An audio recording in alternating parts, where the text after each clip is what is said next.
नमस्कार. ठाण्याच्या राजकीय, सामाजिक आणि सांस्कृतिक घडामोडींचं वर्तमान चित्र दाखवणाऱ्या ठाणे वर्तमानमध्ये मी नितीन बोरसे आपलं पुन्हा एकदा हार्दिक स्वागत करतो. सादर करीत आहोत आजच्या ठळक बातम्या. महाराष्ट्रामध्ये रिक्षा आणि टॅक्सी चालकांना मराठी भाषा येणं हे बंधनकारक असल्याचा निर्णय परिवहन मंत्री प्रताप सरनाईक यांनी घेतला होता. 1 मेपासून या निर्णयाची कडक अंमलबजावणी होणार असल्याचे आदेश श्री सरनाईक यांनी दिले होते. महाराष्ट्र दिनापासून या संदर्भात विशेष तपासणी राबवली जाणार असून नियमांचं पालन न करणाऱ्या चालकांवर कारवाई केली जाईल असा इशारा देखील त्यांनी दिला होता. याविरोधात आता रिक्षा चालक एकवटले आहेत. Mumbai auto rickshaw men's union या रिक्षाचालकांच्या संघटनेने सरकारच्या या निर्णयाविरुद्ध दंड थोपटले आहेत. 4 मेपासून राज्यातील 15 लाख रिक्षाचालक संपावर जाणार असल्याची माहिती या निमित्ताने समोर आली आहे. महाराष्ट्र सरकारने रिक्षा आणि टॅक्सी चालकांसाठी मराठी भाषेचं ज्ञान अनिवार्य करण्याच्या निर्णयाला विरोध करण्यासाठी हे आंदोलन पुकारण्यात आलं असल्याचं समजतं. या आंदोलनामुळे सेवा विस्कळीत होण्याची आणि रस्त्यावरील रिक्षांची संख्या लक्षणीय घटण्याची शक्यता व्यक्त करण्यात येत आहे. संपूर्ण महाराष्ट्रातील सुमारे 15 लाख रिक्षाचालक या आंदोलनात सहभागी होण्याची शक्यता व्यक्त करण्यात येत आहे. यामध्ये एकट्या मुंबई महानगर प्रदेशातील 5 लाख रिक्षाचालकांचा समावेश आहे. सरकारने हा आदेश मागे न घेतल्यास दररोज निदर्शनं करण्याचा इशारा देखील दिला आहे.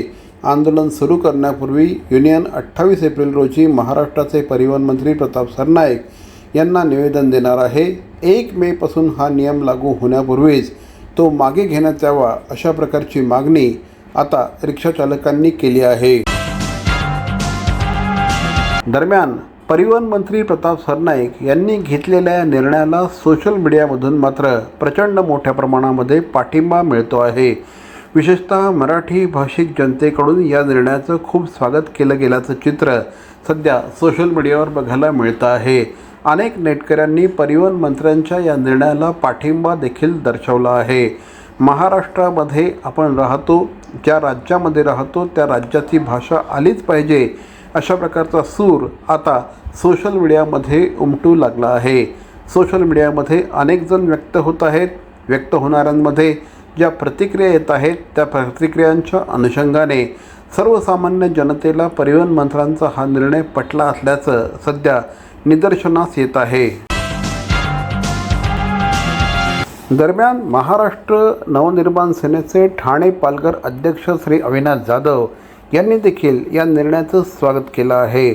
महाराष्ट्रामध्ये रिक्षाचालकांना मराठी यायलाच हवी अशी भूमिका श्री अविनाश जाधव यांनी देखील घेतली आहे. त्यांच्या सोशल मीडिया हँडलवरून त्यांनी एक फोटो प्रसारित केला आहे. या फोटोमध्ये त्यांनी काही स्टिकर भविष्यकाळामध्ये रिक्षाचालकांना देण्यात येणार आहे. मी मराठी बोलतो, मला मराठी समजतं, या माझ्या रिक्षात बसा अशा प्रकारचा आशय या स्टिकर्सवर असणार आहे. आणि त्यामुळे महाराष्ट्रातील रिक्षाचालकांना, टॅक्सी चालकांना मराठी भाषा अनिवार्य करण्याचा या निर्णयाचं स्वागत एक प्रकारे मनसेने देखील केलं असल्याचं यावरून स्पष्ट होत आहे. भवानी ज्वेलर्स ठाणे, पारंपरिक आणि आधुनिक दागिन्यांचा अप्रतिम संगम. प्रत्येक स्त्रीची पहिली पसंती भवानी ज्वेलर्स ठाणे. नक्की भेट द्या. CP Goenka International School, nurturing talent at young age for scholastics, sports and performing arts in global perspective. Proud to have world toppers and country toppers in 10th standard Cambridge examinations. Ranked the best emerging school by the Times of India for personality over percentage. CP Goenka is the intelligent choice. Thane महानगरपालिकेचे मालमत्ता कर म्हणजेच property tax भरण्याचे आवाहन. सन 2022-23 या आर्थिक वर्षाचे मालमत्ता कराचे म्हणजेच प्रॉपर्टी टॅक्सचे बिल ठाणेकर करदात्यांना महापालिकेमार्फत आर्थिक वर्षाच्या सुरुवातीस म्हणजेच माहे एप्रिल 2022 मध्ये देण्यात आलेले आहे.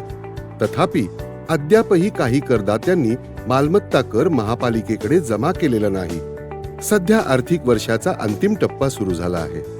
मालमत्ता कर वसुलीसाठी महापालिकेतर्फे कडक कारवाई हाती घेण्यात आली आहे. या अंतर्गत जंगम मालमत्ता, टीव्ही, फ्रीज, वाहन व इतर जप्त करणे तसेच स्थावर मालमत्ता वॉरंट बजावून जप्त करण्यात येत असून मालमत्तेचा जाहीर विक्रीद्वारे लिलाव करून कराची रक्कम वसूल करण्यात येत आहे. मालमत्तेस पाणी पुरवठा करण्यात येणारे नळ संयोजन खंडित करण्यात येत आहेत. त्याचप्रमाणे थकीत मालमत्ता करावर 2% व्याज आकारले जात असल्याने भरावयाची रक्कम वाढत आहे. आपला मालमत्ता कर propertytax.thanecity.gov.in या लिंकद्वारे तसंच गुगल पे, फोन पे, पेटीएम याद्वारे ऑनलाईन पद्धतीने करण्याची सुविधा उपलब्ध करून दिली आहे. शनिवार, रविवार व सार्वजनिक सुट्टीच्या दिवशी नागरिकांना मालमत्ता कर भरणे सोयीचे व्हावे याकरता महापालिकेचे मालमत्ता कर संलग्न कार्यालय या दिवशी कार्यान्वित ठेवण्यात आलेले आहे. तरी मालमत्ता कर वसुलीची अप्रिय कारवाई टाळण्याच्या दृष्टिकोनातून मालमत्ता कर भरून महापालिकेस सहकार्य करावे. धन्यवाद. ठाण्यात प्रस्तावित वर्तुळाकार मेट्रो प्रकल्पावरून वाद निर्माण झाला आहे. राष्ट्रवादी काँग्रेस शरद पवार पक्षाचे शहर अध्यक्ष मनोज प्रधान यांनी या प्रकल्पाला विरोध दर्शवला आहे. सुमारे 12,500 कोटी खर्चाच्या या प्रकल्पाऐवजी 1,000 कोटी खर्च करून TMTसाठी इलेक्ट्रिक बस खरेदी करण्यात याव्यात असा त्यांनी सल्ला दिला आहे. त्यामुळे वाहतूक कोंडी कमी होईल असं देखील श्री मनोज प्रधान यांनी म्हटलं आहे. 29 किलोमीटर लांबीच्या या प्रकल्पात 22 स्थानक असून दररोज सुमारे 7.61 लाख प्रवासी प्रवास करतील असा दावा आहे. मात्र यासाठी मोठ्या प्रमाणावर झाडांची तोड होत असल्याचं, पर्यावरणावर परिणाम होणार असल्याची भीती त्यांनी व्यक्त केली आहे. ठाणेकरांनी सक्रिय भूमिका घेतली नाही तर असे प्रकल्प सुरूच राहतील असं मनोज प्रधान यांचं म्हणणं आहे.